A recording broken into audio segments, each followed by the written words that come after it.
Hey there, Ryan the Ride Mechanic here.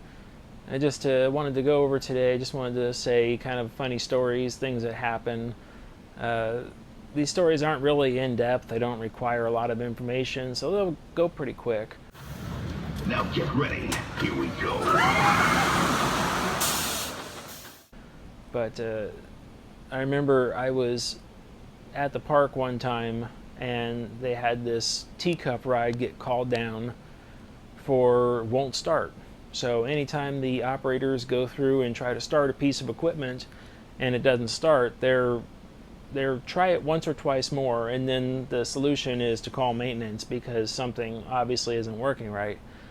So we were short-staffed that day. I get a phone call and I say, "Yep, you need to go down this teacup ride because the operator can't get it to start." Okay, so it's early in the morning, right as rides were starting to come up. So I walk down there, and there's an operator there. Now the park's been open for a little while already, but it's this is in the part of the park that's opening a little bit later. So I get down there, and the operator is standing there, and I say, "Okay, what's the problem?" And they say, "Oh, the ride won't start." Okay, go ahead and try to start it for me. And this is where I sit back and I watch, because my first thing to check is to make sure the operator is doing everything that they're supposed to do, because a lot of times it is just an operator error. They forgot something, were thinking about something, something obvious was off, and they were having an off day, something like that.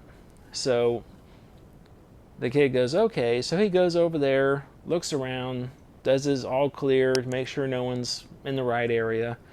He goes to start it, goes down, presses the start button, and then suddenly looks at me and he's like, "See, I told you, it won't start." And I go, okay. I noticed when he did that he didn't have an operator present key in the ride. And what an operator present key does is when you get to a ride, you can't just walk up and press start on a ride and get it to go. It requires multiple actions, and the first thing that most every park does is they put an operator present key on the ride to make sure that when that operator walks away from that panel, they take the key with them, and then the ride can't run as long as that key is turned off. So I asked the kid, I said, "Hey, where's your operator presence key?"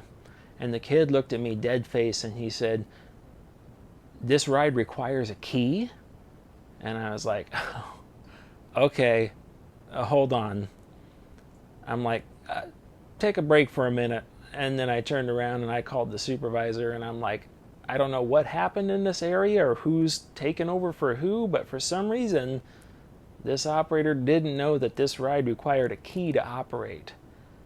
And I never saw that operator again.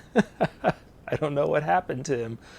But yeah, it's funny little things like that that happen every once in a while. Different time, I was working and got a call down for an unusual noise at a roller coaster, and I go down there and they said every time it enters, not every time, but say every once in a while, when it enters the trim brake on the far end, it makes this really weird clack sound.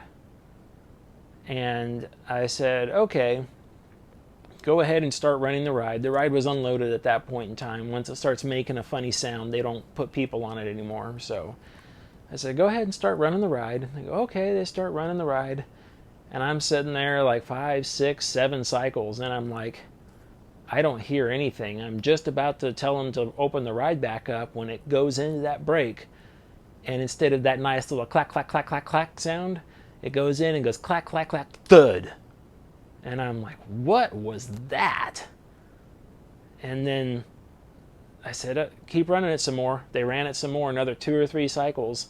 And then it got in there and clack, clack, clack, clack, clack, right at the end, it went thud. I was like, what the heck? So I actually went out in the infield and climbed up on top of the brakes. This was an underslung ride. And I actually climbed up on top of the brakes and had them continue running cycles. And we have procedures. It's safe to be up there. It's fine to be up there. But the next cycle, it came in. Here comes the train. And it goes clack, clack, clack. And I hear that thud again. And that's when I was up on top of that brake, I realized I'm standing on top of the brakes, and the thud came from my left. And I looked over to my left over there, and there was one of those games in the Midway where you use that really big hammer and hit it, and it makes the light jump up all the way up the pole, and you try to get the prize at the top. That's what it was.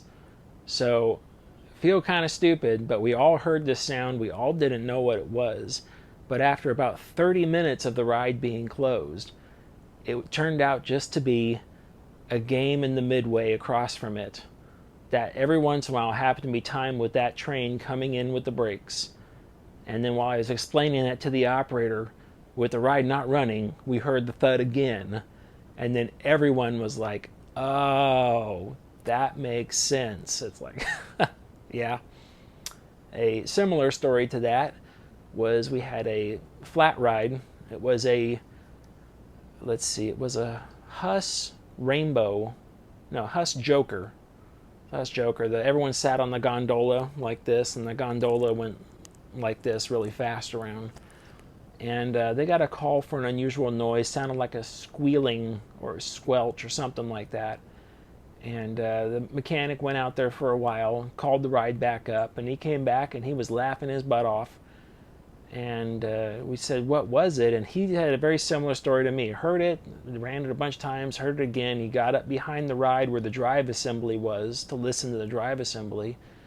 And where that particular ride was, there was a kind of like a petting zoo behind it at the time. And it was one of the donkeys over there making that sound. So that was one of those fun, weird things. But I got all sorts of stories and stuff like that. I'll just have to inject them every once in a while. Get some out that I can tell anyway. Anyways, Ryan the Ride Mechanic. Hope you enjoyed it. Hope you had a laugh or two at my expense. If you have ideas or any suggested content in the future, just let me know. Make sure you like and subscribe. We'll get more coming. Have a good day. Bye.